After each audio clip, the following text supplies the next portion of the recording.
North American traders. Hour and 16 minutes until the BOE. I'll just chuck up a few charts here relating to sterling. We've seen sterling selling in Europe here, even though the 1030 numbers were positive. Market wants to sell pounds. Everyone's thinking this is going to be one and done. But I'll first start with the big weekly chart here to put things in perspective. As you can see, this top line here sort of defines the trend for the last 4 years. These highs from 171 kind of touch this sort of pre-Brexit high, and this high here at 136. This comes in 135.25 this week. I don't think it's going to be in play today, but I just want to bring it up in case it is in play, in case they do surprise us with 8-1 or 9-0, and in case the forward guidance is positive. This could easily happen. If they're going to try and put a positive spin on this, if they're going to say, I don't really care about the level of foreign exchange, or the foreign exchange level is too low, this all kind of makes sense in a bigger picture. If you take away the Brexit fear put in sterling, this would be the surprise move. And this level here, if you take it down to the dailies, 135.24. So I don't think we're going to go up 300 points today, but this is the long-term downtrend would be put at risk if we get through this. Obviously, on the shorter term, we have this 133.44 horizontal high from the beginning of October. 124 points away. Again, not sure how tradable it is. Probably a fade the first time. But prices above that would make things very interesting. I think catch the market off guard. So something to keep in mind. On the downside, if we look at a little bit, sort of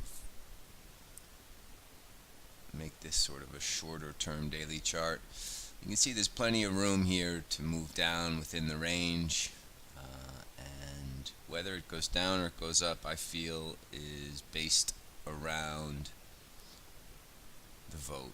So if it's 6-3, everyone's looking for 7-2. If it's 6-3, it's a moderate sell. You might get 100 pips out of it. If it's 5-4, you probably get 150 points of downside.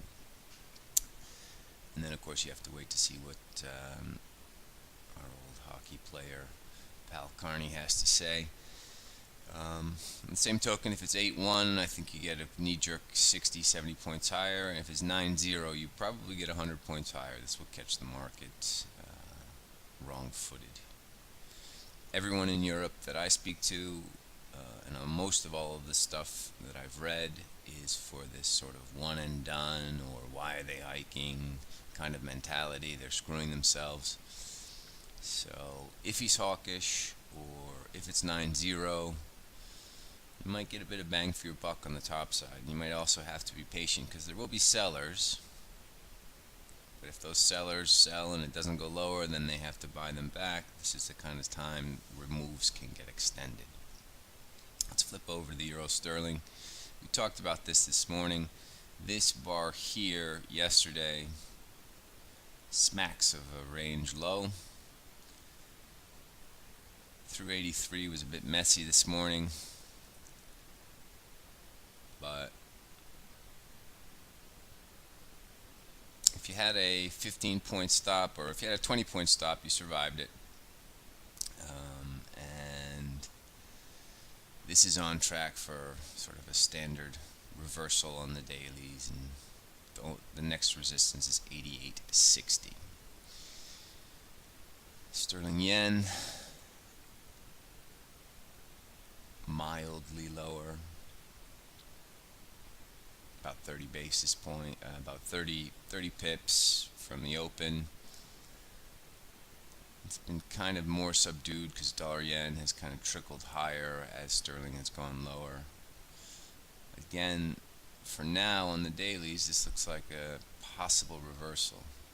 Let me also caution you, looking at the daily charts at 12 o'clock is very, very dangerous because you need to see where the markets close. And with such a huge piece of news coming in midday, the daily charts are probably not your best friend on this, on a risk-reward basis. If we get a bounce here, this little low here, 150.75, would be kind of interesting on a dovish result if you feel like trading sterling yen.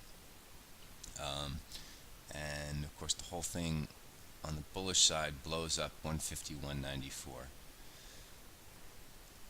Sterling yen can move very quickly and very viciously, and if US bonds go down and there's a and so dollar yen goes up and we near this sort of train wreck at 114.50 and they're hawkish, sterling yen could really rip.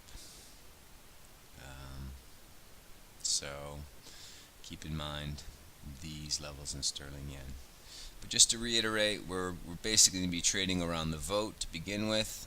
6.3 is a moderate sell, 5.4 is a heavy sell, 8.1 is a moderate buy, 9.0 is a heavy buy, and then we have to just sort of play to the tune of Mark Carney.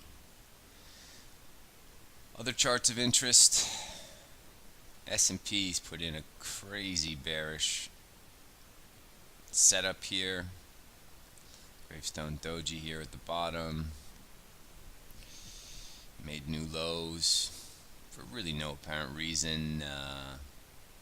And now we're sitting here right where we closed yesterday. Very, very hard to be bearish in the current climate. But with the U.S. tax release today, if that looks convoluted or if that looks sort of crappy or ill-planned, they may sell stocks on that.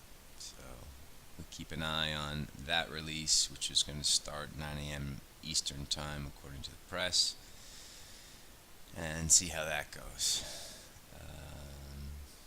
What else? Gold is unmoved. Dollar Swiss, I'll just bring this back up for those intrepid dollar Swiss traders.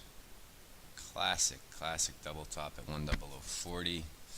Your neckline's down at 99.40. I've basically given up trading dollar Swiss, so just pointing this out. Break that neckline, you could see 100 points, 150 points lower. But at the same token, there will be a few shorts here trying to fade this. So prints above 10040 should yield pretty quickly at 101 level. Again, this will be, you got to watch bonds for this, and you got to watch how the tax plan is received. If it's received negatively, they'll bang on the bid. If it's received positively, this will break on the top side. So this is a combination of how you're going to decide how the market perceives it. Basically, look at S&Ps and look at bonds, and this will be the driver here. Finally, Euro Yen has been bid this morning, sort of marginally bid, but bid nonetheless. Kind of knocking on these 132.95 highs. We're in quite a bearish mode in Euro Yen after these two big days driven by Catalonia and boons and ECB dovishness.